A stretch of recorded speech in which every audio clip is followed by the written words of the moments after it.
2023 déjà, on jubile et surtout on espère que cette année sera meilleure que l'année dernière. On se fait des souhaits et prie les uns pour les autres. On espère réellement que les malheurs de l'année dernière ne nous atteignent plus. Moi aussi je l'espère pour toi. Amen.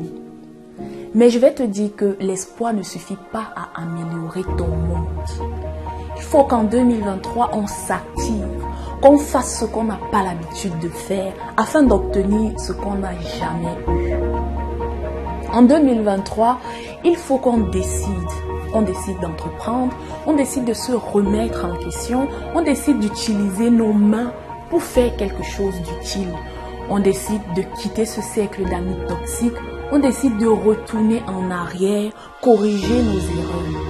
On décide de changer de chemin pour prendre la bonne voie. On décide pour une fois d'accepter qu'on n'a pas toujours raison.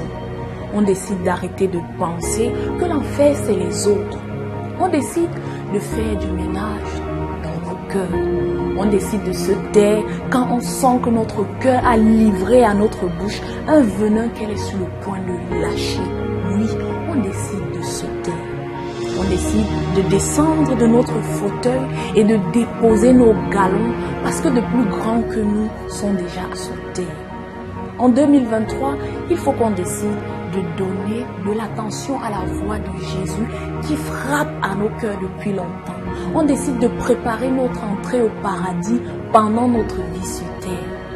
On décide de mieux exploiter son temps pour faire des choses utiles. On décide d'améliorer ce qu'on a acquis en 2022. On décide de s'évaluer au quotidien pour s'améliorer. On décide de sortir de sa zone de confort pour explorer de nouvelles opportunités. On décide de faire du bien autour de nous. On décide de grandir dans notre communion avec Dieu. On décide de pardonner une fois pour toutes. Donc, concernant mes souhaits, en 2023, je te souhaite la décision. Bonne année 2023.